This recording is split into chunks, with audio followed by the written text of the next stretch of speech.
Il peut le faire. Recording. Voilà. Alors, le point, nous avons vu la semaine dernière sur l'obscurité, et il y avait une marloquette dans le Midrash entre Rabbi Yehuda et Rabbi Nechemia. D'où vient cette obscurité? Rabbi Yehuda dit que cette obscurité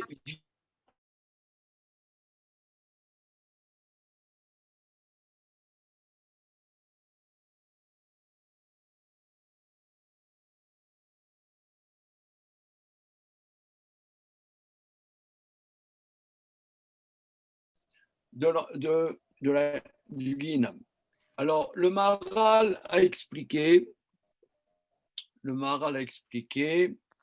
que ce qu'on appelle l'obscurité, bien évidemment, c'est le contraire de la lumière. Ça, c'est futé, quoi. Hein, bon. Mais la notion de lumière, c'est la notion d'existence.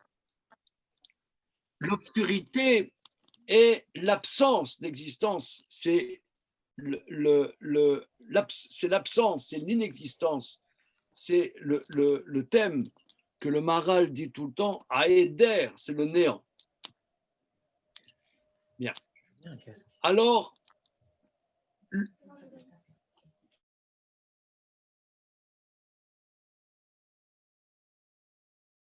Dieu est à l'intérieur de l'obscurité.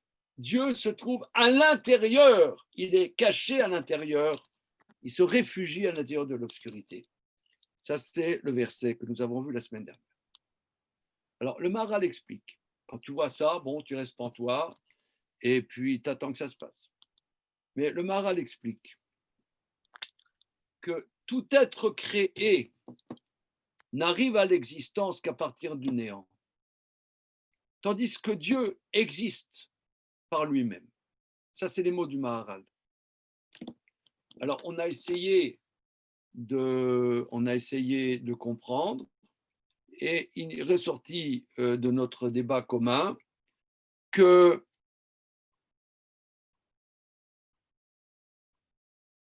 est-ce qu'on va dire que cette bouteille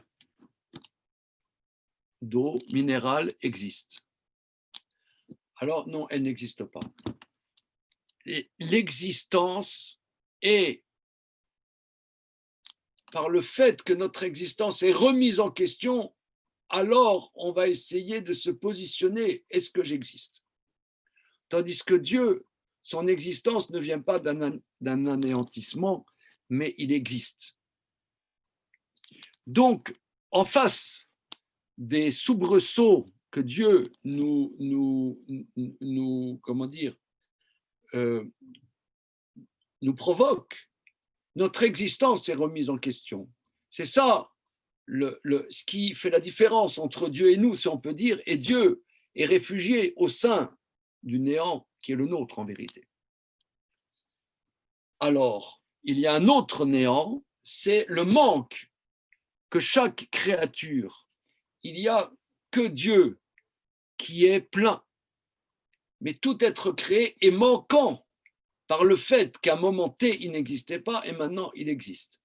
Donc on est par définition dans le manque. C'est un manque consubstantiel.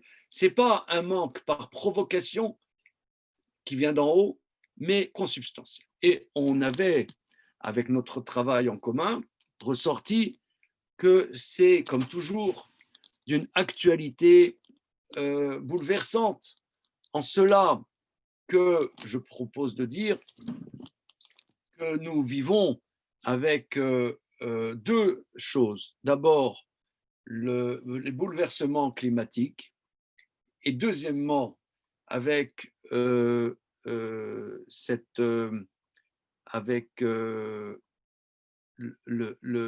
coronavirus, une déstabilisation. Mais ces déstabilisations nous met en face de deux néants à nous. Un néant qui est le fait qu'on ne sait plus où on est. On ne sait plus où on est. Ça, c'est en face. Une déstabilisation, c'est en face de l'obscurité d'en haut. Et lorsque on est là, on n'a rien à faire, on est en manque constant, et on essaie de remplir notre vide. C'est ce qui se trouve aussi quand on est en confinement. La plupart d'entre nous, on est perplexe par le fait que ce n'est pas une déstabilisation, c'est le manque, et qu'on va remplir par n'importe quelle bêtise possible et imaginable. Mais, quand j'ai rapporté ça à ma famille, mon épouse m'a fait remarquer, le Maharal ne rajoute pas, mais vous pouvez remarquer que le verset dit où le kol bené Israël aya or bemoshfota. Mais pour tous les enfants d'Israël, il y avait la lumière dans leur résidence. C'est-à-dire que les enfants d'Israël en Égypte, finalement, ont tenu, enfin ceux qui voulaient rester bené Israël, puisque nous savons, on l'avait dit la semaine dernière, que 4/5 des enfants d'Israël ont perdu pied dans cette maca trop chère. 1/5, il y avait de la lumière pour les enfants d'Israël. Donc ça, c'est ce que nous avons vu la semaine dernière. Et c'est impressionnant. À part ça, je vais vous dire, je pense qu'il y aura une 3e maca bientôt. Je vais vous dire laquelle.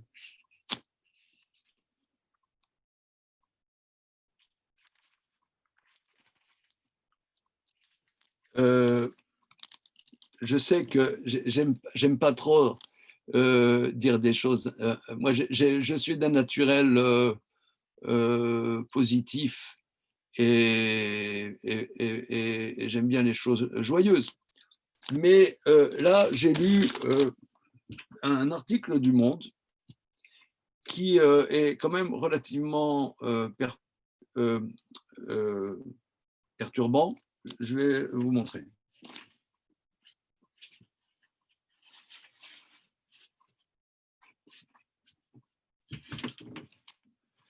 Le Maharal dit, dans plusieurs endroits, dans trois livres différents, que les nations du monde, on dit les 70 nations du monde. Il y a Israël, c'est Am Echad, c'est un peuple un, mais les 70 nations, pourquoi on dit 70 ? Parce que la réalité des nations est la complexité. Ils sont dans la complexité. Ils n'arrivent pas à sortir de leur complexité. Le Maharal, au XVIe siècle, disait que lorsque les nations ont un problème, ils veulent résoudre leur problème en créant un problème encore plus invraisemblable, dont ils n'arriveront encore pas à se sortir. On est, vous savez, vous allez dans les magasins, vous achetez maintenant, vous voulez acheter de la confiture que vous avez l'habitude d'acheter depuis 10 ans, 5 ans, que sais-je. Non, elle n'est plus là. Maintenant, il y a une autre confiture, elle s'appelle la confiture bio. Vous voulez acheter des paquets de thé que vous achetez depuis toujours, que nenni pour rechercher où est le paquet de thé que j'achète depuis 1 an, 2 ans, 5 ans, 10 ans. Il n'existe plus. Maintenant, c'est du thé bio et respectueux de l'environnement, etc. En vérité, tu prends ce thé, tu améliores la santé de la planète, c'est extraordinaire. Et quand tu prends du Lipton, il replante des forêts grâce à toi. Donc, achète Lipton. Mais il y a un problème quand même, et je mets ça à votre sagacité. J'espère, Manu, que je ne vais pas te casser le moral. Alors, là, ça s'appelle Internet à l'assaut de l'espace. Alors, il y a aujourd'hui nombre actuel de satellites artificiels en orbite, 5500. Il y a jusqu'à maintenant le droit d'envoyer des satellites dans l'espace, c'était seulement étatique. Maintenant, ça va être privatisé. Nombre de satellites prévus à terme par telle boîte privée, 42 000. Donc, à court terme, il y a une privatisation de l'espace. Il va y avoir à court terme 42 000 satellites artificiels autour de la Terre. Parce qu'on va tous être très heureux avec la 5G. Ils disent que pour qu'on puisse avoir aujourd'hui des renseignements sur nos petites machines, on utilise 42 satellites artificiels par jour. Toi, moi, lui, elle. Mais bientôt, grâce à Dieu, ça va être exponentiel. les mecs qui vont se mettre plein de fric pour, pas seulement en foutant la planète en l'air, mais l'espace en l'air. Ça, ouais, ça, c'est une dégradation colossale en silence. Et tout le monde achète sa confiture bio. Mais les mecs, là, franchement, c'est-à-dire Manu, qui est assez notre ami Emmanuel Vanish, qui aime bien nous casser le moral, je vais vous dire, moi, je vous fais king size là. Je vais vous dire, quand je vois ça, je me dis, mais j'ai envie d'aller ailleurs, quoi. Vous voyez, ça veut dire, je me dis, qu'est-ce qui se passe? Béni, qu'est-ce que tu en penses? Mets ton micro là, Béni. Béni Brézin. Ailleurs, mais où? Comment? Ailleurs, mais où? Voilà, ça c'est l'histoire juive, tu vois. Et Manu, il est parti. Vanish, il est parti. Il est parti ailleurs. Alors, non, ça veut dire, il y a il y a l'histoire juive. Il y a un type, à l'époque, il y avait des agences de voyage. Il va dans une agence de voyage. S'il vous plaît, j'aimerais partir. Mais monsieur, où? Il lui montre la map monde. Il dit, vous n'avez pas autre chose. Non, mais franchement, moi, c'est l'effet que ça me fait. Non, mais franchement, ça, c'est vraiment un article qui me bouleverse. Franchement, ça me bouleverse. Ça veut dire, on est dans un mensonge. On est dans un. D'ailleurs, nos maîtres disent qu'on est dans Alma Veshikra. On est dans un monde de mensonges. En vérité, c'est pas étonnant. Notre tradition dit que nous sommes dans Alma Veshikra, un monde de mensonges. Je n'ai pas compris. Un monde de Mensonge. Shikra. Mensonge. Je crie Shikra. Okay, jusqu'à Naria. Oui, j'ai entendu. Mais je crie jusqu'à que mon cri aille jusqu'à Naria. Nous sommes dans un monde de mensonges. Franchement, c'est stupéfiant. Stupéfiant. Ça veut dire, maintenant, on régule la pollution de la Terre. Donc, qu'est-ce qu'on peut encore polluer? L'espace. Vas-y, Coco. Et c'est un problème, franchement, sérieux. Et ça, par contre, ouais, ça passe. Tout le monde s'en fout, ça passe. Alors, dans 30 ans, on va hurler. Mais bon, ça va, tout va bien. OK. Ce étant, on commence. Alors, on était dans le verset, chapitre Yud Aleph, verset Dalet. Vayomer Moshe, donc maintenant, ça va être Makat Bechorot. Vayomer Moshe. Alors, quelle est la solution à ça? Parce que vous allez me dire, d'accord, Zizek, il nous a cassé le moral à la Kalachnikov. Pour reprendre quelque chose encore d'actualité, puisque nous prenons un judaïsme en phase avec la réalité. Zizek, il nous a décapité carrément à l'arme blanche. Ouais. Alors, quelle est la solution? Moi, j'ai une solution, elle n'est pas compliquée. Je vais vous dire ma solution. Ma solution est la suivante. Lorsque je dis dans la prière, je vous l'ai déjà dit moult fois, quand on dit dans la prière, et Tsemar David Avdecha Meratatzmer Vekarno Taro Meshuatecha, qui Shuatecha, qui vinu vetsipinu, nos maîtres séphardistes, qui vinu vetsipinu kolayom, car ta délivrance, nous attendons, nous espérons et nous attendons toute la journée. Ça veut dire que on demande à Hachem, sauve-nous de ce guêpier. Et si on le demande, nos maîtres disent que jamais une prière n'est laissée en rade. Dieu entend et répond à toute notre filote. Donc, moi, c'est ça ma solution. Car ta délivrance, nous espérons, nous attendons toute la journée. Donc, que Dieu nous sauve. Voilà. C'est la seule solution que j'ai trouvée. Je ne sais pas si elle vous plaît. Chacun trouve ce qui lui convient, n'est-ce pas? Bien. Alors, Vayomer Moshe.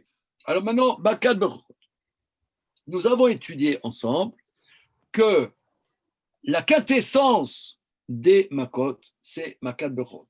Les 9 Makot, quelque part, c'est une mise en condition pour que les Égyptiens et les enfants d'Israël soient aptes à recevoir cette Makat Bechot. Moshe dit, ainsi a dit l'Éternel, Karatzot alayla ani yotse betor Mitzrayim. Alors, comment allons-nous traduire Karatzot alayla, messieurs? Environ à minuit. Environ à minuit. About midnight. Parce qu'il parle en anglais, évidemment. D'abord, il dit Let my people go. Ensuite, il dit About midnight. Oui. Alors, pourquoi il dit About?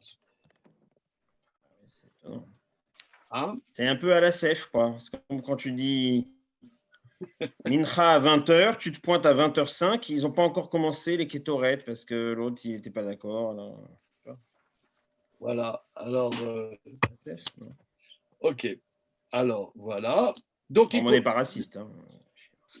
Il continue. Oumet kol bechor be'eretz Mitzrayim, mi bechor paro ayoshev al kiso, al bechor hashifra asher achar arechaim ve'kol bechor be'ema. Mourra tout premier-né dans la terre d'Égypte, du premier-né de Pharaon qui siège sur son trône, jusqu'au premier-né de la servante qui est derrière la meule, et tout premier-né des animaux. Regardons Rachid si vous le voulez bien. Vous avez Rachid? Julien, c'est bon? Non, je ne sais pas. Comment? Non. Alors regardez, prenez Rachid. C'est le verset 5, comme dit Jonathan Serrero, très bien. Mais on va regarder d'abord Rachid sur le verset 4.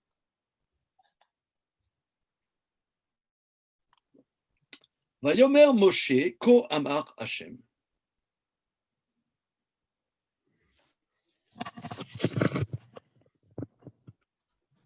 Ve Omdo Lifne Paro, Neemra Lo Nevoazo, Share Mesheyatsa Medfanav Lo Osif Rod Panav. C'est-à-dire que là, Moshe était devant Pharaon. C'est-à-dire que dans Ken Dibarta, tu as bien parlé, Lo Osif Rod Panera, je ne verrai plus ton visage. Et toc, et Dieu dit à Moshe, ainsi a dit l'Éternel. Donc il faut dire que avant de sortir, Dieu lui a dit, la prophétie de la 10e plaie, que Moshe parle avant de sortir, il lui dit attention, il y a encore une plaie, et comme Kechatzot alayla, comme ou vers minuit, je sortirai dans la terre d'Égypte. Regardons Rachid maintenant. Kechatzot alayla, Keachelek alayla, Kechatzot, Kemote alot, Bechachot apam banu. זהו פשוטו לישבו על אופנו, של חצות של דבר של חצי, parce que חצות ne veut pas dire milieu, mais כחצות, c'est-à-dire quand la nuit se partage, quand la nuit se partage. כחצות, c'est-à-dire quand la nuit se partage en deux. Ça, c'est ce que Rashi explique. ורבותינו דרשו כמו כבחצות ואמרו שאמר משה כחצות שמשמע סמור לו או לפניו או לאחריו. Mais nos maîtres expliquent, c'est ce que nous allons voir dans le Maharal, kechatzot, ça veut dire, une seconde, environ, chez Mashma, proche de minuit, un peu avant, un peu après, et pas bechatzot. Shema itu istagnine paro veyomru Moshe badai ou. Parce que peut-être que les mages de Pharaon se tromperont et diront que Moïse est un menteur. Alors, regardez ici, il y a une question très importante. C'est la mesure du temps. La mesure du temps. Nous, on a des outils perfectionner pour comment dire, trouver le temps. Mais imaginons, il y a 3500 ans, quand il y avait Moshe et Pharaon, comment on pouvait définir minuit? Je ne sais pas, là, les spécialistes en technologie. Il y a silence. Mettez vos micros, là, ça m'inhibe. Là, Si vous ne mettez pas les micros, moi, j'arrête de faire le Zoom parce que j'ai rien à dire, moi. On travaille ensemble. Dans la journée, il y a la course du soleil et je peux voir quand est-ce qu'il est à mi-course, mais la nuit, comment définir la minuit? Alors là, je ne sais pas. Chatzot Hayom, encore, je comprends. Et Chatzot Halayla, je ne sais pas comment il dit. Alors, vous savez, on a la chance extraordinaire d'habiter Paris. Est-ce que vous êtes la position? Alors, Monsieur Benjamin Frère a dit la position de la Lune. C'est une idée, mais des fois la Lune, on ne la voit pas. Des fois, elle est au début de la nuit. Des fois, elle est à la fin de la nuit. La Lune, on ne la voit pas tout le temps.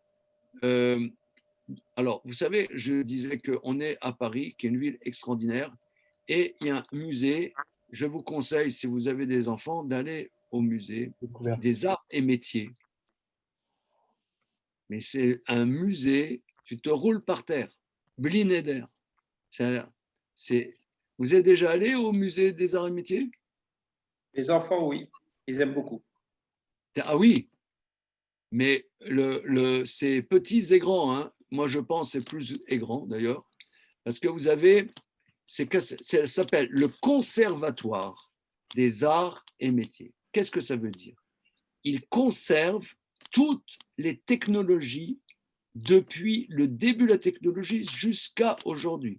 Ça s'appelle le Conservatoire des arts et métiers. Il conserve, il protège toutes les technologies. Donc là-bas, vous avez la mesure du temps depuis les hommes préhistoriques jusqu'à aujourd'hui. Mais c'est invraisemblable. Par exemple, vous avez le travail du cuir, il y a toutes les techniques de travail du cuir depuis les hommes préhistoriques jusqu'à aujourd'hui. Vous avez le travail du papier, vous avez tout, l'énergie, la construction, la maçonnerie, toutes les technologies de la maçonnerie, du travail du bois, et il y a un grand pan qui la mesure du temps. La mesure du temps est quelque chose de. Alors, Benjamin dit le sablier, c'est une bonne idée, mais il faut un sablier quand même conséquent.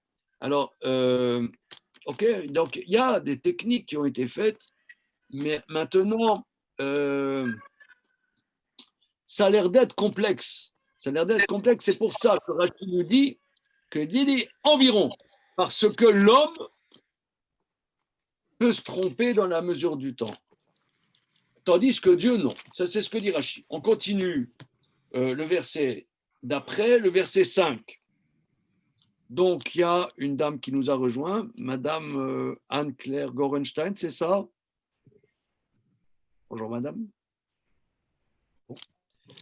Je conseille de prendre le verset, donc dans le livre de l'Exode, chapitre 11, verset 5, dans Rachid.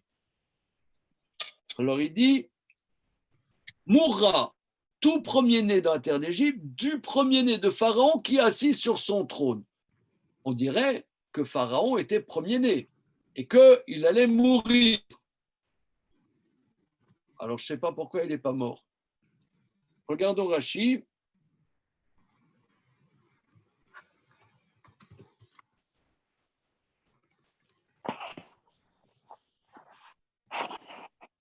Rachid n'explique pas ça. Alors, il dit de tout premier-né dans la terre d'Égypte, du premier-né de Pharaon qui est sur son nom, jusqu'au premier-né de la servante qui est derrière le moulin. Regarde Rachid, le Beror à cheville. Plus loin, on dit le Beror aussi des prisonniers. Lama, Lakou, à cheville. Pourquoi ont été frappés, même les prisonniers dans les prisons premiers-nés égyptiens, mais ils ne pouvaient pas à servir les enfants d'Israël puisqu'ils étaient en prison. Kedé shelo yomru iratam tava ilvonam vevia puranut al mitzraim. Traduisez là les talmudistes. Je passe Rachid. Ah si, ça y est.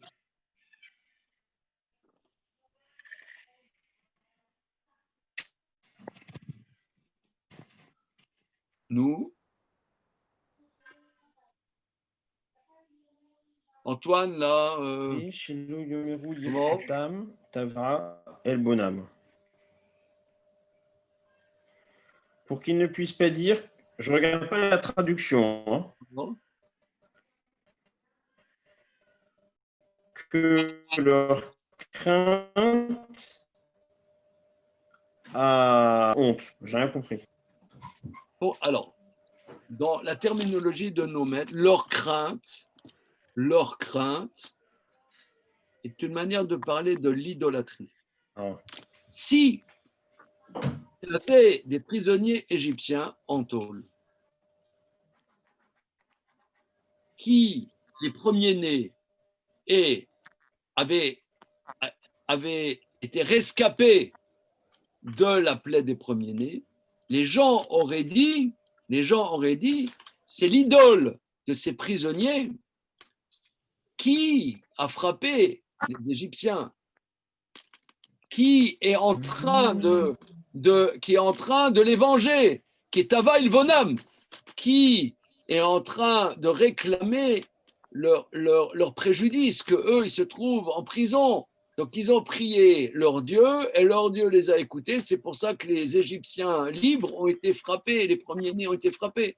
Pour qu'on ne dise pas Iratam Tava Ilvonam, leur crainte, c'est-à-dire leur idole, à demander des comptes sur leur offense, qui sont en prison. Donc, pour qu'on ne fasse pas ce contresens, ceux qui sont en tôle, les premiers-nés égyptiens en tôle, ils sont morts. C'est ce que dit Rachid. En passant, c'est intéressant que dans la terminologie des Chachamim, quand on parle leur crainte, c'est une manière de parler de l'idolâtrie. Alors, j'ai un livre ici dans ma bibliothèque.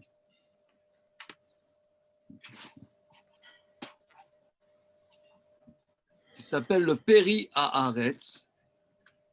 Le Peri Haaretz de Rabbi Menachem Mendel de Vitebsk, qui était la Chavruta du Balatania. Et c'est un de ceux qui ont introduit la Chassidoute en Eretz Israël. Donc, au milieu, plutôt vers la fin du XVIIIe siècle. Lui, il explique que l'idolâtre veut craindre tout le temps. C'est pour ça qu'on appelle leur idolâtrie leur crainte. Alors, bon, ça c'est une explication. Continuons. Et alors que nous, on ne serait pas censé craindre tout le temps. Que dis-tu? C'est ça, nous, vous m'entendez pas? Attends. Oui, l'idolâtre veut craindre tout le temps, mais est-ce que ça voudrait dire que nous, on n'est pas censé craindre tout le temps? Allô? Oui. Allô, Houston? Non, mais Manu, c'est une bonne question. J'attendais ta remarque, elle est très bonne. Elle est disparue là. Ah ouais, la IRA, voilà, c'est censé être... Manu oui, le Manu. Bah, je suis là, là. Oui, pardon. Oui. Alors. La IRA, non, on est censé vivre dans la IRA, non? Alors, on reprend ce point. Rabbi Menachem Mendel de Vitebsk qui dit dans le prix Haaretz que l'idolâtre veut craindre tout le temps. Et je te remercie. J'ai lancé ça. Je me disais, est-ce que quelqu'un m'a relevé? Et j'ai lancé ma petite grenade dégoupillée et tu l'as pris dans la main. Très bien. Mishnah Brura, il dit que la première Shiviti Hashem les Negdi Tamid. Le premier Mishnah Brura. Non? Shulchan Aruch plutôt. Oui. Rabbi Moshe Isserles. Alors, c'est la remarque qu'il faut faire en vérité. Hein. Mais le problème humain, c'est que on est être créé. Un être créé n'est jamais constant. On a des moments d'intensité et des moments de creux. On n'est jamais constant parce qu'on est des êtres créés. Et en vérité, on a une grandeur, mais en même temps une faiblesse. C'est avec ça que Dieu demande aux enfants d'Israël qu'on serve Dieu avec notre réalité. Mais l'idolâtre aimerait être en connexion constante avec le sens des choses. C'est pour ça qu'il crée des amulettes, il crée un symbole ou un gris-gris. Et avec ce gris-gris, il est en phase avec le divin, avec une phase avec le divin. Et ça, c'est la démarche de l'idolâtre. Ah non, regarde, il faut méditer là-dessus, mais ce n'est pas le cœur du sujet. Oui, non. C'est pas, voilà, c'est à méditer. C'est à méditer. OK. Sur qu'est-ce que c'est l'idolâtrie, mais ce n'est pas le cœur du sujet. Alors, maintenant. Pardon, je reviens juste sur ce qu'on a dit au début sur le fait que c'est de Hatzot. Si la Torah nous précise ça, c'est que ça a une importance. Finalement, on se pose la question de qu'est-ce qu'il y avait de si important, qu'est-ce qu'il y avait de si important à ce que les Égyptiens, en cas d'erreur, puissent refuser de dire il y a eu un mensonge, sachant que c'est pour une légère variation. Ta remarque est très intéressante parce qu'on voit ici, il va y avoir l'apothéose finalement des plaies. Or, dans l'apothéose des plaies, on voit premièrement que Moïse, d'après cette explication rapportée par Rashi, ce n'est pas la seule explication, mais d'après cette explication que choisit Rashi, c'est, attention, même dans l'apothéose, on va dire ouais, c'est des bobards. Et pas seulement ça, si il y en a qui ne peuvent pas exploiter les enfants d'Israël puisque eux-mêmes ils sont aux travaux forcés. Les Égyptiens qui étaient aux travaux forcés, il y avait bien des galériens, ouais, qui chantaient « J'ai pas volé, j'ai pas tué, la la la la la li la li la li la la tira aux galères. » Mais c'est pour ça. Ouais, il était allé aux galères, l'Égyptien. Alors, il était premier-né, paf, il meurt. Mais je ne comprends pas, son voisin aux galères, c'était un Israël.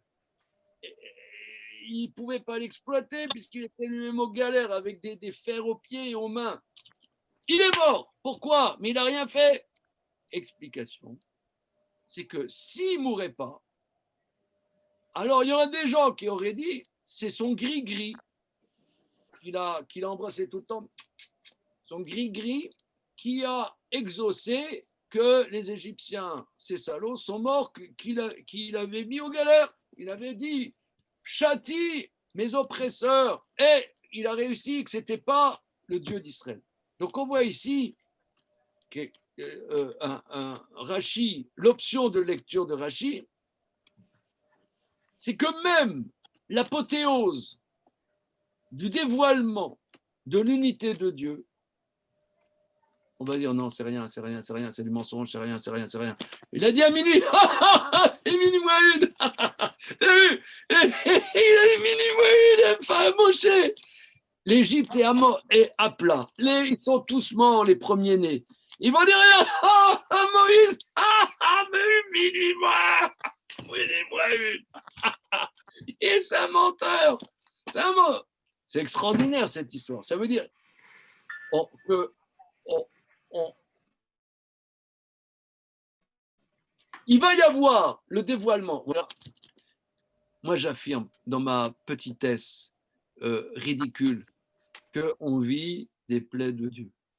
Mais Zizek, c'est n'importe quoi, c'est pas des plaies de Dieu, c'est n'importe quoi, c'est un virus. Ils ont mangé des chauves-souris, c'est normal quand même. Tu manges des chauves-souris et c'est normal ce qui arrive.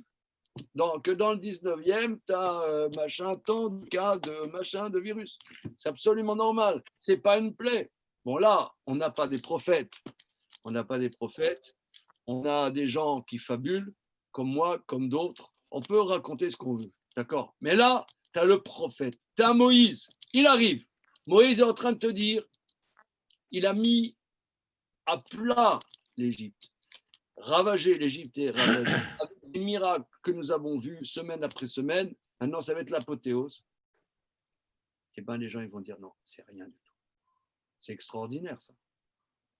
Extraordinaire. Ça, c'est la démarche de Rachid. Kachatzot, parce qu'ils vont raconter. Voilà. Donc il a dit environ minuit, parce que là-dessus, ils n'auront pas de. Voilà. C'est incroyable, ça veut dire que c'est même Dieu, il participe, même Hachem, il participe de ça. Ça veut dire qu'on parlait la dernière fois de l'importance d'autrui, que la Torah tourne autour de l'autre. Là, c'est un peu ça qu'on nous dit aussi. On nous dit finalement, même le dévoilement, il va être minimisé, gâché, parce que des Égyptiens ne vont pas se rendre compte ou vont moquer un peu ce qui s'est passé d'une certaine manière. C'est paradoxal pour le dévoilement de l'unité quand même.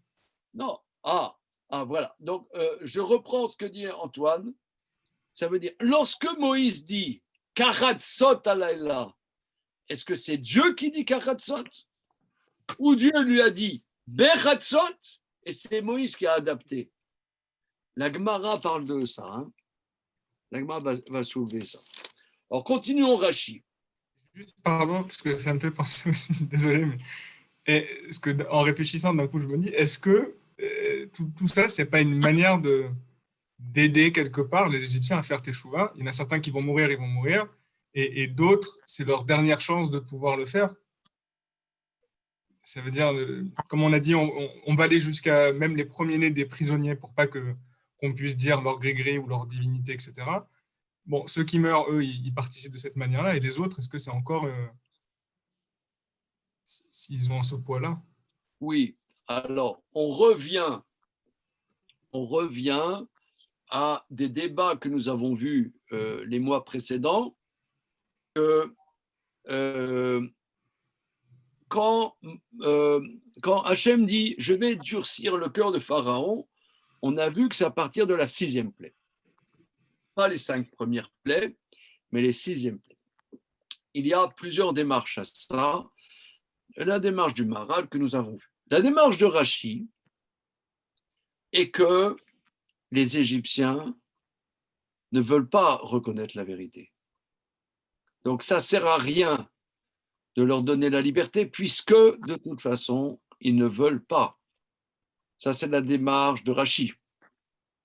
Moi, j'entends ici, de toute façon, ils ne veulent rien, ils ne veulent pas reconnaître puisque il y a la vérité qui se dévoile. Ouais. Ils vont dire ah oui, mais regarde, il a fait une faute d'orthographe. C'est écrit vérité, ouais. C'est écrit, je ne sais pas moi, comme ça. Là.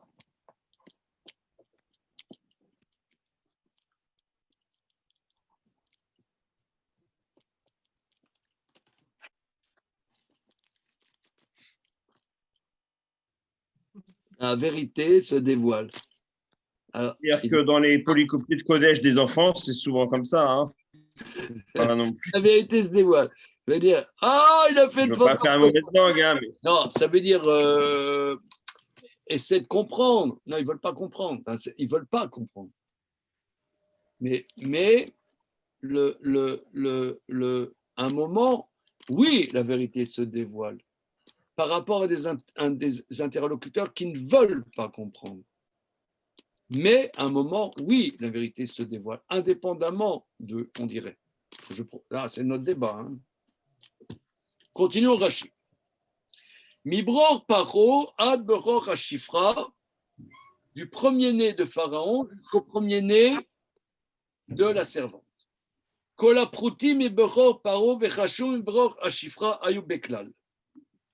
C'est-à-dire, tous ceux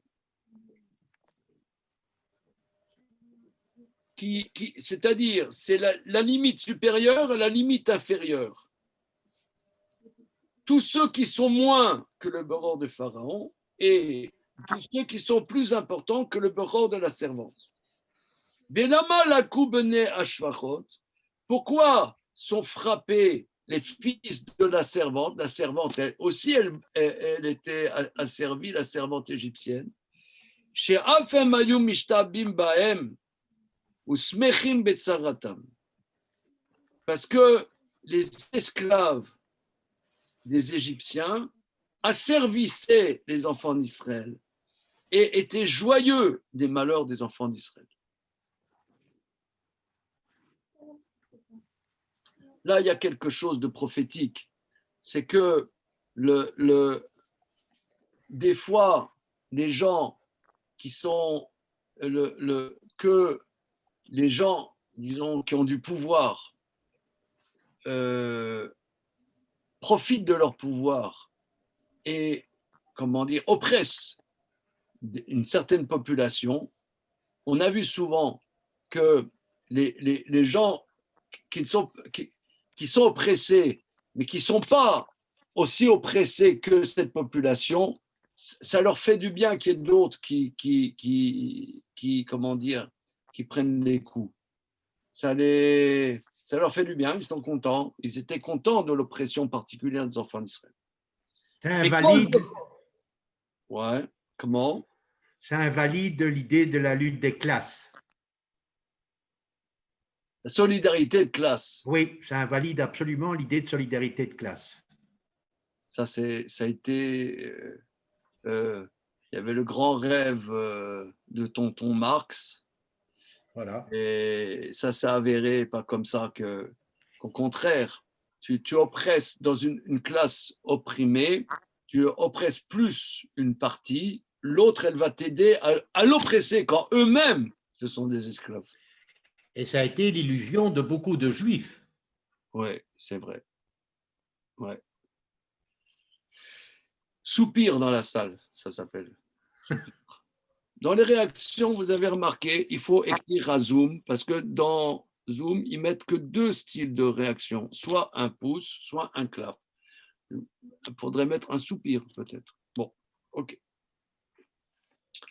Alors, ensuite, Kol Bechor Behema, et tous les premiers-nés des animaux. Alors, pourquoi les premiers-nés des animaux sont frappés dans les plaies des premiers-nés? Alors, les animaux, ils font me, ils font i-en, qu'est-ce qu'il y a? Et les scarabées égyptiens, ils font quoi comme bruit? Je ne sais pas. Kol Bechor, le fi Shayou Ovdim là, parce que les Égyptiens faisaient un culte aux animaux. Keshe Akadosh Baruch Hu nifra minauma ovde kochavim nifra meloea. Que quand Dieu frappe une nation qui mérite un châtiment, il s'en prend à la divinité des Égyptiens, à la divinité de cette nation. Or, ils vouaient un culte aux animaux. Comme on sait, hein, il y a le chacal, l'hippopotame, le scarabée, etc. Horus, c'est le dieu faucon. Le faucon, etc. Bon, alors on lit ce Rashi, mais on a du mal à avoir une empathie viscérale avec ce Rashi. Vous voyez ce que je veux dire? Oui, parce qu'il n'adorait pas non plus tous les animaux, forcément. Ouais. Et puis, c'était quoi? Plutôt, il aurait mieux valu exterminer tous les moutons parce qu'ils servaient le mouton. Ça n'a pas de sens d'exterminer le premier-né de chaque animal. On voit pas. C'est à moins de dire que c'est la force. Le premier-né, ça symbolise le réchit. Ouais, mais on a déjà parlé de ça. Pourquoi il y a des nations qui vouent un culte aux animaux? Par exemple, en Inde, ils ont un culte pour les vaches, évidemment. Hein. Non, mais je croyais que c'était au XIVe siècle avant JC, mais ma sœur, elle a été en Inde, je crois, l'année dernière pour le travail. Elle a dit un petit trajet, ça peut mettre une demi-heure parce qu'il suffit qu'il y ait une vache au milieu et tout est bloqué. Ah oui, oui, oui. C'est-à-dire, nous, on a les pistes cyclables de Hidalgo là pour nous bloquer, mais eux, ils ont les vaches, tu vois. Non, c'est un autre. Bon. Alors, mais Non, c'est incroyable. Ça, encore aujourd'hui, voilà, je voulais juste dire ça encore aujourd'hui. J'ai un peu, parce que le mardi soir, on étudie Parashat Vayera, et le Maharal développe longuement sur le fait que les Arabes de l'époque servaient la poussière qui était sur leurs pieds. Hein, c'est pour ça qu'Abraham dit, lavez-vous les pieds. Alors le Maharal fait un grand développement dans le Gourarié là-dessus, que il dit que les nations idolâtres depuis l'aube de l'humanité pensent que le Créateur est trop loin de sa création. Alors si vous voulez, là, il faut un peu réfléchir, c'est quoi l'idolâtrie?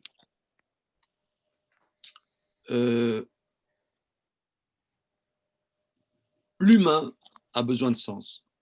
On a besoin de sens. Qu'on soit juif, qu'on soit goy, on a besoin de sens. Comme je dis tout le temps, la preuve de Dostoïevski que Dieu existe, vous savez,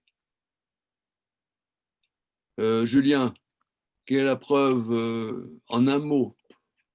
Il dit qu'il y a tellement d'ivrognes sur terre, c'est la preuve que Dieu existe. Ça veut dire que lorsque l'humain n'arrive pas à trouver un sens dans sa vie, il a tellement besoin de sens qu'il prend un extincteur pour éteindre ce besoin. S'il n'arrive pas à le trouver, il prend un extincteur. Donc c'est quoi? Il se saoule pour ne pas avoir ce besoin. Alors, ce besoin de sens, les peuples idolâtres pensaient et pensent encore que le Créateur est trop loin de ces créatures, dans leur pensée inepte. Alors, ils essaient de s'accrocher à des forces spirituelles. Mais les forces spirituelles, tu as des forces spirituelles très, très élevées. Ça aussi, c'est des forces spirituelles très, très, très élevées. C'est loin de notre réalité. Alors, ils prennent des forces spirituelles proches. C'est-à-dire, nous, on est sur Terre, mais qui est plus proche.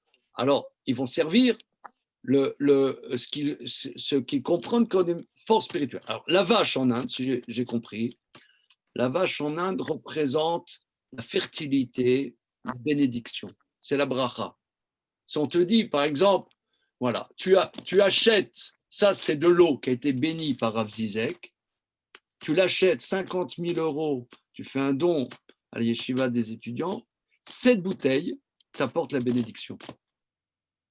Voilà, ça devient une bouteille sacrée.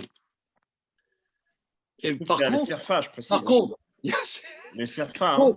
Tu mets une goutte dans une autre bouteille, tu peux dispatcher la bénédiction. Voilà. Parce que tout le monde veut la bénédiction. Alors, la vache, elle représente la force nourricière. Et alors, si je protège cette force nourricière qui est le symbole de la force nourricière, je participe du divin qui apporte la force nourricière. Donc, il y a la vache. Ouais, c'est sûr, on te dit, en protégeant la vache, ce n'est pas la vache elle-même, mais le symbole de la force nourricière, la force de bénédiction. Donc, évidemment, je vais faire attention à la vache. Elle est là, votre majesté, la vache, traversez la rue. Ah, attention, on arrête, il y a la vache, elle est là, elle est là. Et ne brusquez pas, sinon, vous allez perturber la venue de la bénédiction sur terre et de la fertilité et de tout ça, et de la bouse aussi, la bouse qui est formidable. Parce que la vache, tu peux faire tout avec la bouse de vache. Quand j'étais gosse, j'étais allé avec mes parents en Turquie.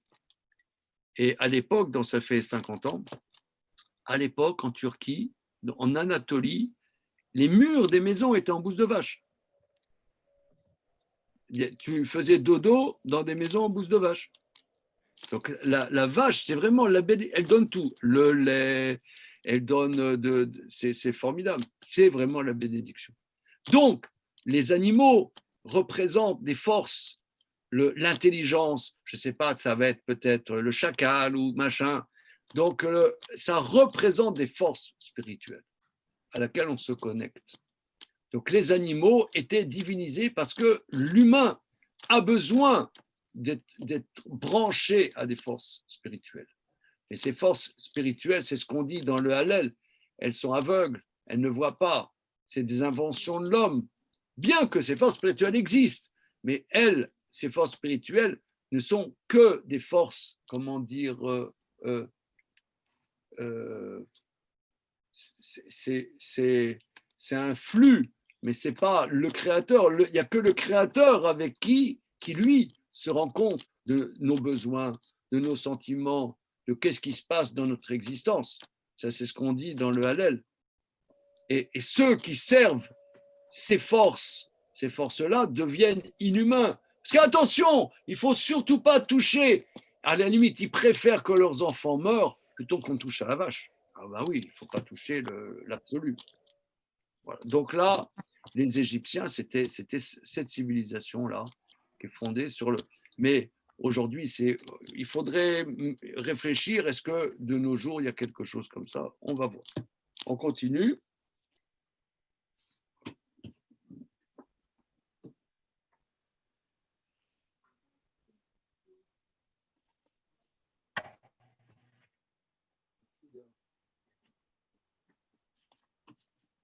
Alors, on continue. Les versets d'après, si vous le voulez bien. Donc, c'est toujours Moshe qui, en présence de Pharaon, et lui dit tout ça. Ve'aitza tse'aka gedola bechol eretz Mitzraim asher kamou lo nieta ve'kamou lo tosif. Il y aura un hurlement grand dans toute la terre d'Égypte. Comme celui-là, il n'y en a pas, et comme celui-là ne se rajoutera pas. Rachid ne dit pas quelque chose. Ou les kol bnei Israël, lo yecheratz kelev le shono le meish vad behema le man tedun asher yafle Hashem ben Mitzraim ou ben Israël. Et pour tous les enfants d'Israël, n'aboiera pas le chien sa langue, que ça soit pour l'homme ou que ça soit pour l'animal, c'est-à-dire quand les enfants d'Israël sortiront, lorsque les enfants d'Israël sortiront, les chiens n'aboieront pas, pour que tu saches que Dieu fait une différence incroyable entre l'Égypte et entre Israël. Alors c'est quoi cette histoire des chiens qui ne vont pas aboyer?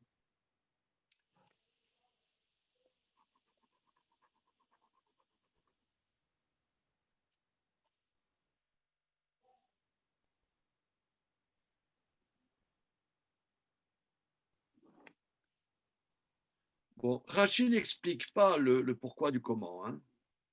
Yaflé, ça veut dire il fera la séparation. Verset Chel, Veyardu kolavadecha ele elai, descendront tous tes esclaves vers moi. Veishtachavu li, se prosterneront à moi en disant, Tse ata, vechola masher beraglecha vachachechen, etse vayetse memparo bachori af. Descendront tous tes esclaves là vers moi, se prosterneront à moi en disant, sors-toi, tout le peuple qui est à tes pieds, et après je sortirai.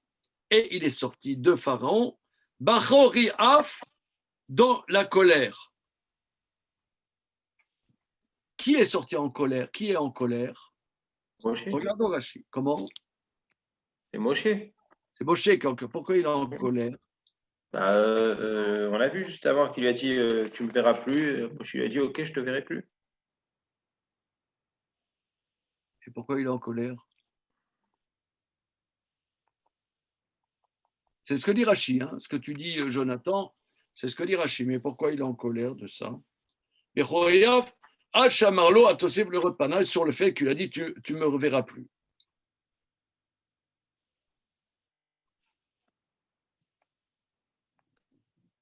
Parce que Paro, il est têtu.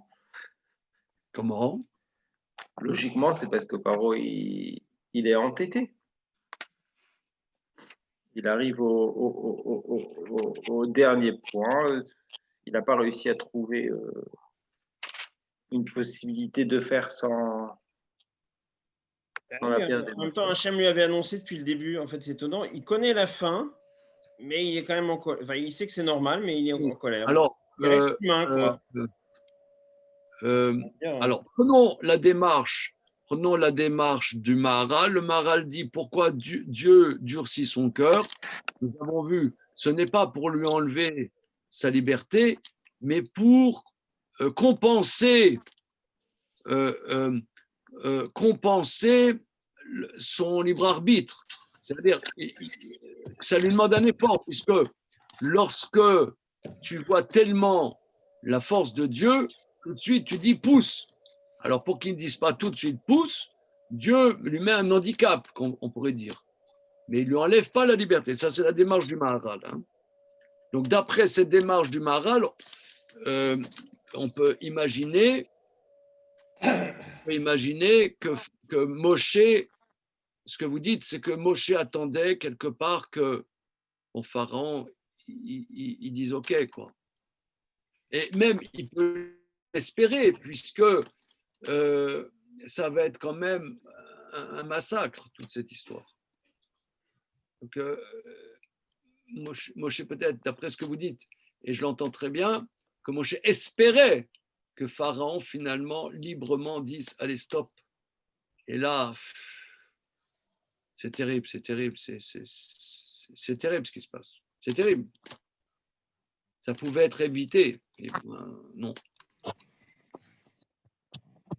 Rav, sur le verset 6, juste avant, quand on dit il y aura un cri qui n'a pas été entendu, qui sera plus entendu en Égypte, le mot cri, c'est pas du tout le même que celui que le peuple a exprimé au début et qui a permis la libération.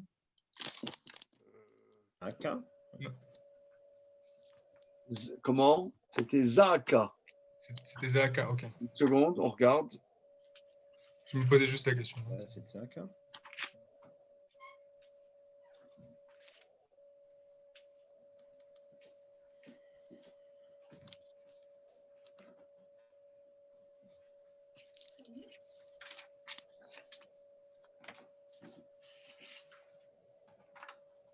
Oui, Zaka. Zaka, c'est plus fort que Zaka. Le Maharal dit que le Zaïn, le Tzadé, c'est la même lettre, avec une intensité plus forte. Bon, on va regarder le Maharal. Hein. Donc là, on a regardé les versets. C'est maintenant que notre étude commence. C'est bon? Donc, on est à la page Kouf Kaf Zayin de l'édition classique. Koamar Hashem Kachatzot. Pirshu Bepere Kama de Brachot, au début du traité Brachot, Ma Shamar Kechatzot. Il a dit Kachatzot, et quand la plaie s'applique, c'est écrit Bachatzot, Bachatzot, à minuit. La plaie s'est appliquée, ça c'est. Quand il prévient, il dit Kachatzot, mais quand la plaie s'applique, c'est écrit Bachatzot. Chez les cas remarqués Kachatzot, c'est pourquoi il dit Kachatzot, Shema Itu, Istagnine Paro, de peur qu'on ne se trompe les mages, et disent que Moshe Badaï ou le cas remarqué Kachatzot, et Kashia. C'est une question. De Hashta Yomru Gamken, Moshe Enyo de Hasha. Alors, dit le Maharal, on peut maintenant se poser la question, parce que quand on dit environ minuit, Maintenant, ils peuvent dire Moshe, il est un peu vieux jeu, quoi. Il n'a pas, les montres à quartz. Quand il dit environ minuit, on va dire Moshe, il est un peu, un peu rudimentaire quand même. Il ne connaît pas l'heure. Viré, il me semble.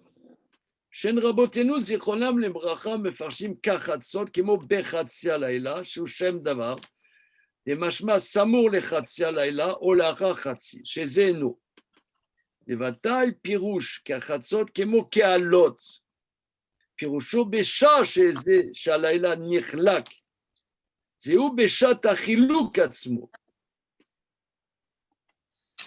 Alors ça, il explique le Maharal comme Rashi sur le verset.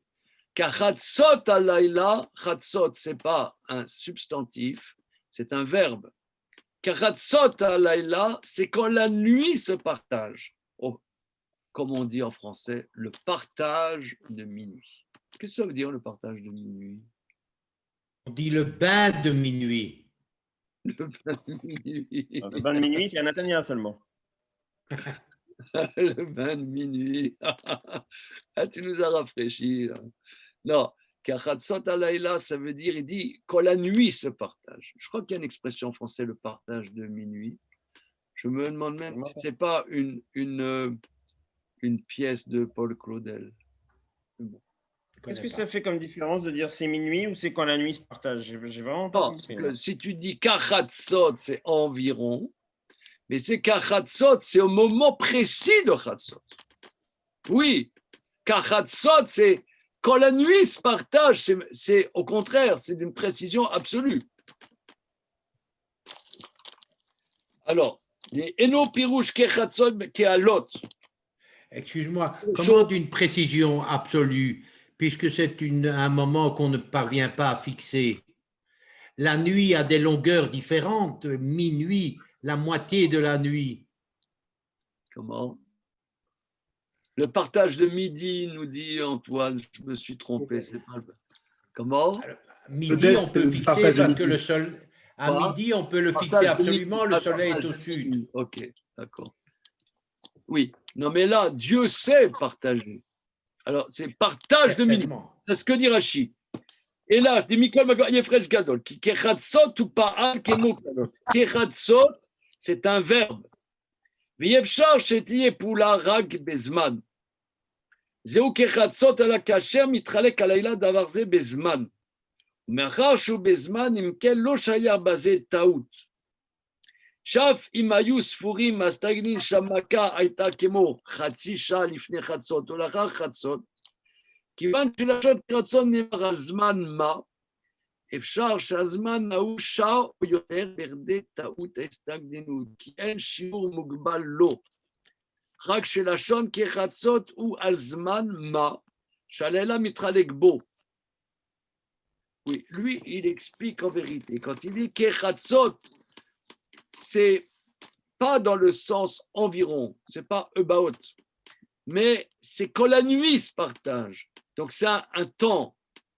Mais ça ne veut pas dire, il dit, si eux se trompent, ça ne sera pas une contradiction.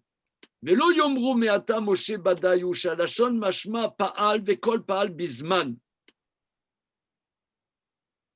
Et qui va, j'essaie de comprendre. מכיוון שיש כאן זמן, יש לומר על שעה שהיו טועים, כי זהו הזמן שנחלק בו הלילה. אבל בחצי שאינו פעל, אבל הוא שם דבר, פירוש בחצי לגמרי. Regardez, moi je traduis qu'est-ce qu'il dit le Maharal, je n'ai pas dit que j'ai compris. Il veut dire qu'Erchatzot, c'est une action. L'action prend un temps quand la nuit se partage. Donc tu peux dire c'est au moment précis ou un peu avant ou un peu après. Là, je partage. Par exemple, nous avons une tarte aux pommes.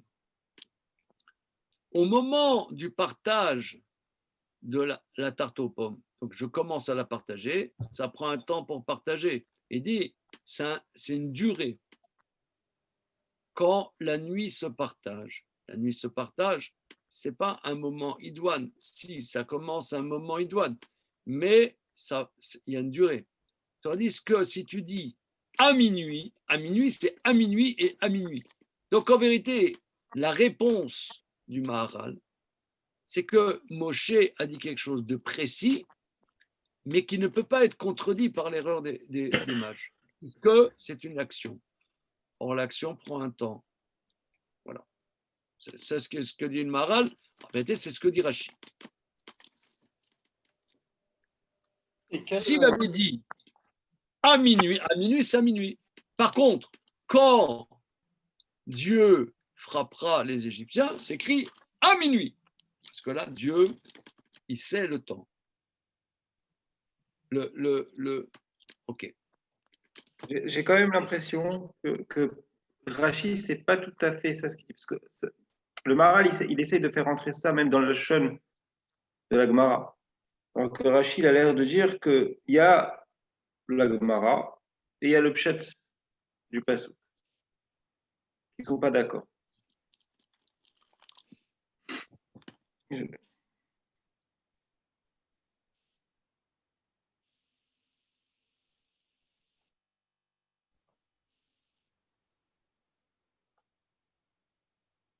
Tu as raison, hein, tu as raison.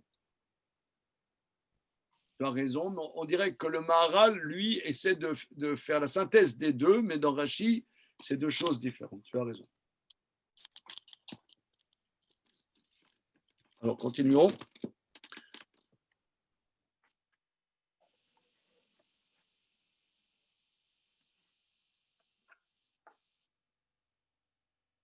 Mais donc maintenant, tu ne vas pas poser la question qui vont dire que Moshe ne savait pas. Parce qu'il kechatzot. Et non, mashma les gamré bechatsia laila, ça ne veut pas dire au milieu de la nuit. Vizé bevadai, loïk shirak ilou amar, shetia maka kemo chatsia laila, she ira Moshe shloeda zman batzmo. Aval impiresh kemashmao, kachelek alayla afal gav de lo mashma lachon bechatsia laila gamré. Lo yomro b'sel Moshe lo yadaksha, shiur asher kava ou shiur gamour. Je n'ai pas bien compris. Chez l'Ouayomer Balaïla Zé, Yedavarze. S'il avait dit cette nuit, il y aura cette chose. Mais Vada, Loyanire, chez Moshe Loyada, Mishvil, chez Lokava Bezéchar. S'il a dit cette nuit, il y aura ça, c'est-à-dire que Moshe ne savait pas, puisqu'il n'a pas fixé à quel moment. Kivan, Shazman, Asher, Igbil, Zman, Mevourar, puisque le temps, l'espace-temps qu'il a donné est clair. Bon, dirait. Il me semble. Que le cas où rabotenu za lomar chez Pirouche kachatzot eno les gamré bechatsi. Ah, maintenant, il va dire ce que la remarque que tu viens de faire, Jonathan. Pourquoi nos maîtres disent kachatzot, c'est environ, et pas, comme Rashi a dit, kalot, quand le moment se lève.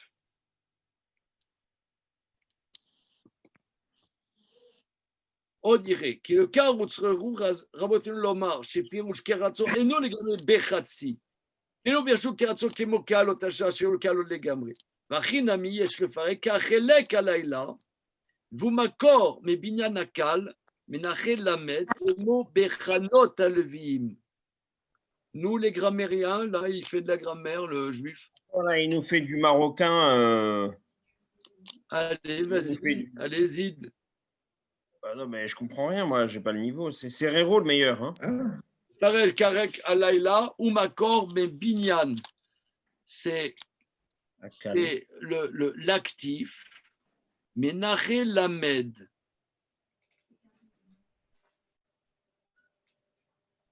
Et mot Bechanot. Et Vadaï lo shaya lachon paal etzel chiluk alayla, kim lachon nifal. Et Chalek Aem Laila. Veno domé el kialod, et Shayar bo paal, veno Shayar paal etzel chiluk. Vezeu emed barour meol, fikar pirshu oto shem davar, velo makom enaché lamed et. Oui, ce que je comprends, c'est que Rashi a donné la première explication qu'on peut dire que c'est un verbe. Mais finalement, il dit grammaticalement, ça ne peut pas être. Donc, on est obligé de dire kechatzot, c'est comme à minuit. Alors pourquoi pas à minuit? C'est environ minuit. Voilà, c'est ça tout son développement. Bon, essayons de continuer. Umet kol bechor beret Mitzrayim. Est mort tout premier-né dans la terre d'Égypte, du premier-né de Pharaon jusqu'au bechor de la servante. Ça, c'est lorsque Moshe fait il prévient la sommation à Pharaon. Mais quand l'affaire arrive, c'est écrit Abechor Hashevi Asher Bebet Tabor. C'est écrit, c'est ce que Rachid dit d'ailleurs, jusqu'au premier-né prisonnier qui est dans le cachot. Donc, ce n'est pas le premier-né de la servante qui est derrière le moulin. Donc, pourquoi y a-t-il une différence entre la sommation et quand ça arrive véritablement? Yesh le faresh, il faut expliquer. Pourquoi il y a ces différences? Est-ce que vous voyez la différence? Levez la main droite et dites « je jure ». Est-ce que vous voyez la différence là, les amis? Monsieur Arnaud, il est là, Arnaud? Oh, où il est à Monaco? Disparu. Benjamin Fréois, c'est bon? La question? C'est pas pareil de dire le fils de la servante derrière le moulin et le fils qui est prisonnier Voilà. dans le qui est au-dessous. Voilà. C'est-à-dire que dans la sommation, quand Moshe prévient Pharaon, il dit du premier-né de Pharaon qui est sur son trône jusqu'au premier-né de la servante qui est derrière la meule. Et quand l'affaire s'applique, c'est écrit jusqu'au premier-né qui est dans le cachot. Donc, ce n'est pas la même chose. Pourquoi y a-t-il cette différence? Alors, il explique. Yesh Faresh, il faut expliquer. Les Béatra, chez Balatrot, à la Maka, chez Mitzrayim. Dans la sommation, il vient prévenir sur la plaie qui va s'abattre sur l'Égypte. Et Vadaï, Loaya Amaka, Bema, Sheka, Bechor, Ashvi, Bebet Tabor. Si tu dis, je vais frapper le premier-né qui se trouve au cachot, à Pharaon, il va dire, je m'en fous. Et les bons débarras. Ouais. Non, c'est plus ou moins à nourrir dans les prisons, c'est vrai. Hein, évidemment. C'est simplissime. Loya Maka Bema, il frappe le Bechor Bebet Tabor. Loyou Makpidim, à la Bechor chez la cheville. Le Bechor qui est au cachot, ils s'en foutent. Et le Shabou Maka, ce n'est pas une plaie pour l'Égypte. Aval Bechor à Chifra. Mais le premier-né de la servante, il bosse, il travaille, il sort les poubelles. Yeshbou Maka Mitzrayim, Shaya Eved Osemlacha. Aval Bemassé. Mais quand ça s'applique, ben là, on n'est pas en train de discuter. On raconte qu'est-ce qui s'est passé. Donc là, il a frappé le prisonnier. Le saperma, c'est Ershaya Davar Kolma Shenilke. Iskir Garwa Yoter. Donc là, le verset, quand ça s'est appliqué, une catégorie encore pire, celui qui est au cachot. Des Gara Yoter Arbe Mebro Rashifra Sharu Shavu Lomar Shafu Lonitsa. Et a été frappé le Bechorshvi, Gamken, Mipne Shaou Smechim d'Israël. Alors, c'est intéressant parce que le Maran ne rapporte pas l'explication de Rashi. Rashi dit, pour qu'on ne dise pas que c'est son gris-gris qui a frappé les premiers-nés égyptiens. Il dit non, parce qu'ils étaient joyeux du malheur des Juifs. Valbatra, Losha, Laskir, Kilo, Itra, Rak, Midé, Déou, Makam, Israël, Kedaï. Mais dans la sommation, il ne va pas dire je vais frapper tous ceux qui sont aux travaux forcés. Il est bon débat. Au Bagada, Etzel Elouen et Ser Makot, Chevi Akadosh Baruch ala Mitzrim et Mitzrim, Sham Ilber Inyan Amakot, là-bas, Baou, Elou, Makot, Dafka, à la Mitzrim et Mitzraim, Vesham Teyem et Timsa Tamim Nochonim Berurim. Alors regardez, maintenant, le Maharal, puisqu'on termine Dimakot, il va faire une synthèse. Pourquoi c'est Dimakot? Jusque-là, il a analysé certains points, mais il n'a pas rapporté la structure globale précise des 10 makot. Il y a dans le Gvorot Hashem, la deuxième partie du Gvorot Hashem, ça sera une explication de la Haggadah de Pessah. Ça fait 5 ans qu'on attend ça, n'est-ce pas, les braves cocos? 5 ans, je ne sais pas, mais 4 ans, bien 4 ans. Parce qu'on avait terminé d'abord le Ber Agola, donc ça fait 4 ans, bien 4 ans. Hein. Alors, une seconde. Donc, dans la Haggadah, au sujet des 10 plaies qu'Akadosh Baruch Hu a amenées sur les Égyptiens, j'expliquerai ces 10 makot, pourquoi il y a ces 10 makot précises. Voilà. Ve'od yesh lomar, on peut dire. Alotam atamim aniskarim sham, ki baou dafka beseder hazeh velo beseder acher, que ces 10 plaies viennent dans une suite très précise et pas, c'est comme ça et pas autrement. Qui kacher paro lo haya ma'amin bo yitbarach kemo shamar mi Hashem asher eshma bekolo lo yadati et Hashem. Lorsque Pharaon il dit, il n'avait aucune émouna dans Hashem, comme il a dit, qui est Hashem pour que j'écoute sa voix? Je ne connais pas Hashem.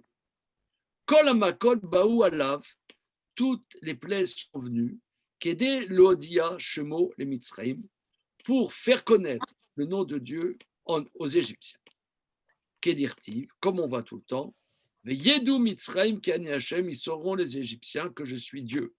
Le kar baou hamakot binyanse, techila, odialo, kiou idbarach amoshel baolam. Alors regardez, nous on avait déjà vu qu'il y avait 3 degrés. Il y avait en vérité, oui, on avait vu que les 5 premières plaies étaient dans le monde inférieur. Le monde inférieur, c'était un monde qui ne dépassait pas le domaine de l'humain. Mais dès que ça passe aux 5 supérieurs qui sont au-dessus de l'homme, il fallait durcir le cœur de Pharaon, sinon Pharaon aurait tout de suite craqué. Parce qu'il aurait vu la gloire de Dieu tout de suite. Il fallait donc compenser pour qu'il ait encore un travail intérieur. Ça, le Maharal avait déjà dit ça. Hein. Les 5 premières, c'est dans Olam HaTarton, et les 5 dernières, c'est dans Olam HaElyon. Ça, il avait déjà dit ça. Alors, maintenant, le cas Baou Makol Binyadze, les Makot sont venus de cette structure précise, Trila Odialo, Kiou Ilbarar Amoshel Baola. Au début, il fait comprendre que Dieu domine le monde. Vitril Bemaïm, il commence par l'eau, Shu Ayor, le fils, car il a voulu commencer par quelque chose qui est sous la terre. Sham amayim em yoter tartonim min haaretz. Car l'eau est en dessous de la terre, dirtiv. Vasher bamayim mitachat laaretz. Veketiv ki ou al yamim yesada. Ça, c'est je connais ça. C'est le Mizmor de la Parnassa, Rosh Hashanah, c'est le plus important. Voilà.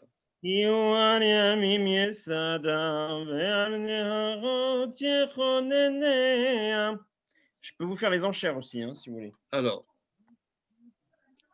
regarde, garde ton élan, parce qu'on fera un gala Yeshiva en Zoom. Ah, ça va être quand? Non, ça, on ne sait pas, mais on lance les idées, on lance petit à petit. Un message subliminal. Voilà. Alors, par la carte bleue, là. Alors, on y va.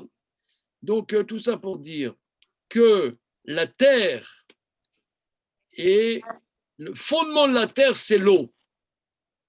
Vira les paro bara Moshe alze. Donc il a montré que Dieu domine ce qui est sous la terre. Le car nilke ayor. C'est pourquoi le Yéor est frappé. Est-ce que nous, on a une perception de ça, que l'eau est sous la terre? Oui, les nappes phréatiques, là. Oui. Non? Certes. Dans les brachot, Ciel aussi. Comment? L'eau tombe du ciel aussi. Oui, on pourrait dire, c'est vrai, l'eau tombe du ciel. Kaaretz alamaim. Dans Bereshit, on dit que au tout début, c'était les eaux qui recouvrent la terre, qu'il a fallu qu'elles se rassemblent pour laisser la Elle terre se sortir. rassemble, donc elle est séparée de la terre, donc la terre n'est pas sur l'eau. L'eau est sur la terre, pas en dessous. Elle n'est pas en dessous. Donc, Non, c'est une ça. question. Je pose Ah oui, une- c'est ça, elle est au-dessus. On aurait tendance à dire elle est au-dessus. Au-dessus ou séparée en tout la cas. terre surélevée. Mais pour avoir une source d'eau, il faut creuser. Un puits, ça se creuse. Ça, c'est vrai. On va chercher l'eau en dessous de la terre. On va chercher l'eau dans la nappe phréatique qui se trouve sous la croûte. Ouais.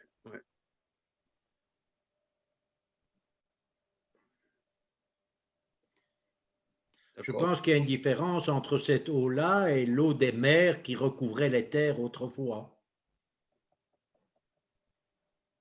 Ok. Ok. Donc, ok. וכאשר לא שב מפני שהיה סובר שמה אין ממשלתו רק בתחתון לתחתונים, et quand Pharaon n'est pas revenu, parce qu'il pensait, peut-être domine-t-il seulement les réalités inférieures des réalités inférieures. Et vi aleam atsephardeim, em anivraim, shem darim bamaim, vem yoter bemala minamaim atzmam. Donc là, c'est la stratégie. Maintenant, les grenouilles, c'est médian. Ça vient de l'eau, mais ça va sur la terre. Donc là, c'est au-dessus de la dimension inférieure, les tsephardeim. Elles viennent de l'eau, mais c'est un niveau supérieur. Kamaim makom lanivraim, shem betocho. Le karamim même yoter tartonim lanivraim, shem betor ramaim, et tzavaim yoter elion. Parce que les tsephardim viennent, sont créés à partir de l'eau, mais quelque part, elles sont au-dessus de l'eau puisqu'elles viennent de l'eau. Donc elles sont supérieures à l'eau. Adayen aya omer, mais peut-être il disait, pour le moment, en mamshalato yoter od. Mais peut-être, ok, il domine les réalités inférieures d'inférieures et c'est juste ce qui est au-dessus. Nilke afar. Alors maintenant, on passe à la terre elle-même, qui est la terre. Yot kinim, ce sont les poux. Zebaret, qui dit ak et afara, frappe la poussière de la terre, qu'il viendra des poux. Après, il a amené les bêtes sauvages, qui ce sont des créatures qui résident sur la terre. Donc là, on monte. C'est toute une stratégie. Kemo, Sheka, Amaïm, Baraka, Nivraïm, Adarim, Bamaïm, car Metrilaïka, Afar, après ce qui vient de la terre, les bêtes sauvages, qui est les animaux qui foulent la terre, Em Darim Alaret. Après, Kacher, Lo Chazar, après, il ne revient pas, il a frappé la putréfaction de l'air qui est au-dessus. Yoter les Maala Ba'avir. Après le shrin. Alors, une seconde.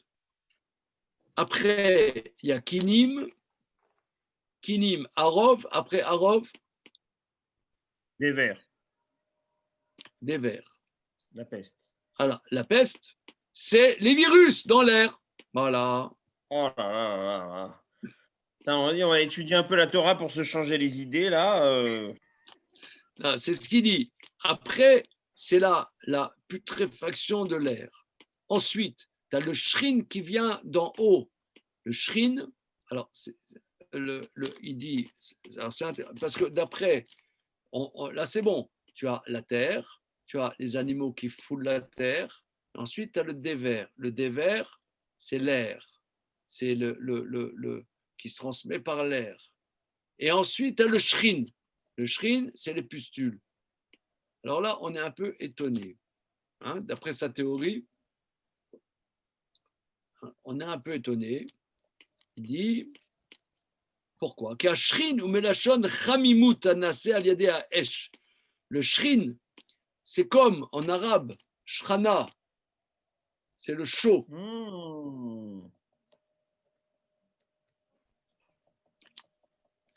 N'est-ce pas? C'est ce qu'il dit. Regardez. Qui ashrin ou melashon chamimut, anase al yede ha'esh. Shakadosh Baruch Hu mevi esh min yesod ha'esh. Ou mise mekabel adam ashrin. On reprend cette phrase biblique. Car cette chaleur vient, Dieu amène du feu, c'est-à-dire du yesod ha'esh. Ce n'est pas le feu, mais on dit qu'il y a 4 éléments. Et les 4 éléments, il y a la terre, il y a l'eau, il y a le feu, il y a l'air. Donc, le feu est un élément premier, mais cet élément premier va se concrétiser par un feu qui est matériel, enfin matériel qui se matérialise. Mais un élément du feu dans le corps humain qui fait qu'il y a des démangeaisons, qui fait que le corps devient enflammé, en français. Inflammation. Voilà. Une inflammation. Monsieur le docteur, c'est quoi une inflammation? Moi, j'ai jamais compris les anti-inflammatoires. Quelle est la différence? Une inflammation, c'est une réaction de l'organisme à une agression. Il arrive que l'inflammation permette de régler l'agression et parfois l'inflammation elle-même est un problème parce qu'elle réagit trop fort et elle provoque des dommages. Donc on donne dans ces cas-là des anti-inflammatoires pour empêcher l'inflammation. D'accord. Alors, en vérité, c'est une regardez, c'est exactement, c'est inflammation. Le shrin, c'est une inflammation. C'est le corps qui réagit, qui donne de la shrin, qui donne du shrin. C'est l'eczéma, c'est inflammatoire, l'eczéma? Oui, ouais. C'est une inflammation de la peau. Alors voilà, ça, le shrin, c'est l'eczéma. Regardez, ça, il fallait le trouver, ça. Hein. Que que le shrin est un élément supérieur à l'air. Ça, il fallait déjà le trouver. Hein. Franchement, c'est-à-dire, c'est un élément du feu qui est supérieur à l'air. Ça, c'est balèze. Hein. Il fallait que Pharaon, puisque ça s'adresse à Pharaon, il fallait que Pharaon, ça soit un chacham, évidemment. Bien. Omnam, à Arbe ou Yoter Elion.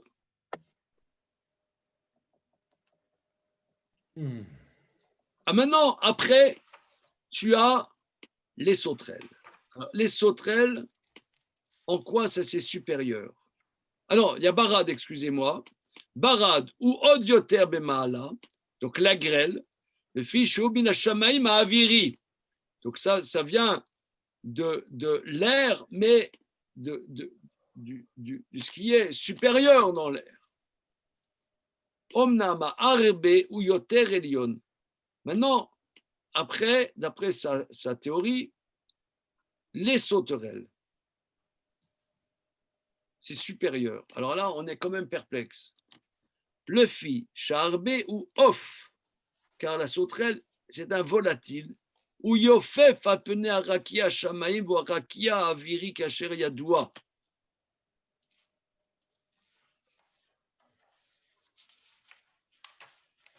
וכבר יתבהר למעלה שכל דבר שהוא מקום לדבר הוא פחות ושפל יותר מדבר אשר הוא דרשם. Nous avons déjà expliqué que chaque chose qui est le lieu de la chose est moindre que la chose qui y réside. Oui, ça, on avait vu ça. Que le lieu est moindre que ce qui est dessus. Donc, comme la sauterelle, son lieu, c'est les cieux, donc la sauterelle est supérieure aux cieux. Bon, regardez, je vous suggère qu'on s'arrête là-dessus et qu'on reprenne cette phrase, parce que là, franchement, c'est de la méditation transcendantale. Hein. On reprend ça parce que là, il nous déstabilise. Il nous déstabilise et je crois qu'il va développer cette notion des oiseaux, du lieu des oiseaux. Parce que pour nous, les oiseaux, ils sont dans le ciel. Mais il a l'air de dire que les oiseaux sont supérieurs au ciel. Donc, on reprend là-dessus si vous le voulez bien. OK? Bien. Alors, bonsoir. OK, bonsoir, merci beaucoup. C'est grave. Bonne soirée tout le monde. Salut.